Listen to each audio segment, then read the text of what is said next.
Hello, I am Dr. Lovenish. I am Associate Professor of Surgery at Maulana Medical College. Today we are going to give a demonstration on the procedure intercostal chest tube drainage or the drain on this mannequin.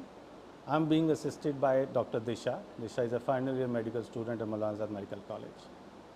This procedure is a potentially life-saving procedure, especially in trauma, whenever there is an accumulation of air, blood or fluid within the pleural space, because this pleural space is going to compress the lung and interfere with the ventilation. This intervention takes care of the B part of the ABC of ATLS guidelines or the trauma guidelines, where the breathing has been compromised because of the compression. For this procedure, there is something known as triangle of safety. That is, in the interiorly, it is the posterior border of pectoralis major muscle. Posteriorly, it is the anterior border of latissimus dorsi, and this area will encompass between anterior and posterior axillary lines. The ideal ribs for placement of this is 3rd, 4th and 5th. We will be targeting the intercostal space ideally in between these ribs. Once the ribs has been identified, has been counted from the clavicle, and somewhere here you will identify the rib number 4. So, I have already palpated my rib here. Then second step will be infiltration of local anesthesia. That I will put on the superior border of the rib. Inferior border, there is a neurovascular bundle. We have to avoid any damage to it.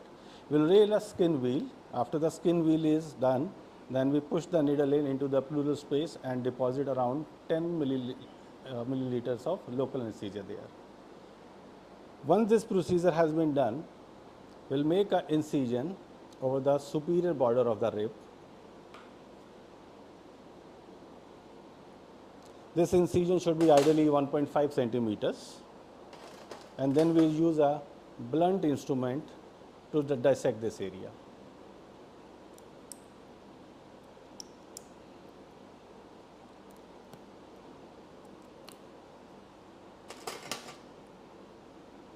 Okay, let's hold it.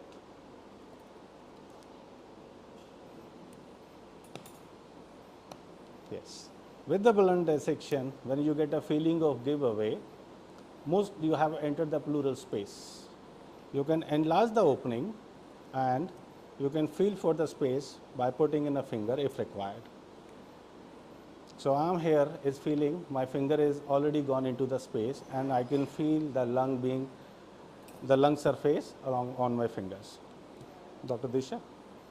Dr. Disha is confirming the space again. We have kept our chest tube ready with the help of a larger forceps, or what we call here is a Roberts forceps. We hold the chest tube like this with the help of this clamp, and then this chest tube is inserted into this opening just enough to reach the pleural space. Once it is between the pleural space, I will remove this clamp, so this will avoid any further injury to the lungs. The clamp has been removed and I will position my chest tube.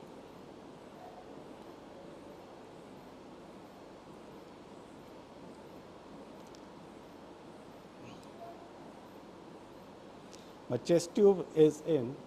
In the previous time, it was used to said, if there is a fluid, direct your chest tube towards below, and in case there is air, direct the chest tube up.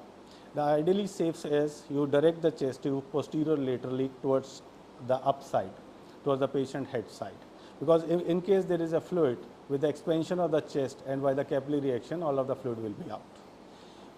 Once the chest tube is in, you put to a specific mark. I have kept my mark here as 4. And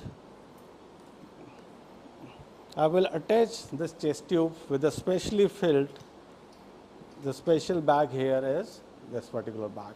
Now, we always require a water seal for the chest tube drainage. It has to be one way. So this is filled to a particular level. After that, I will be connecting this drain of mine with this bag. And in case we are able to see some air has started escaping, bubbles are coming out slowly. So that confirms perhaps I am in the pleural space. The rest of the exercise will be that I will be fixing my chest tube with the help of a suture. This will always have to be kept below the level of the patient. So this will be put on the patient's side. And after this exercise, I will be using a suture to fix it to the skin and the tissue. Once it is done, I will apply a dressing. And after that, when the patient condition improves, I will send the patient for a radiograph, the chest X-ray, for the confirmation of my chest tube. Once I confirm everything is in place, all the procedure is done. In case there has been, the tube is not in position, perhaps the patient needs to be brought back to the procedure room to adjust the tube. That will take care of it. Remember, all this procedure I have demonstrated on a dummy, but when it is done on a patient, proper aseptic precautions and everything has to be done. So this is the procedure about the chest tube. Removal allowed. Good. You've got a very good view of that camera. So, yeah, relax. हो गया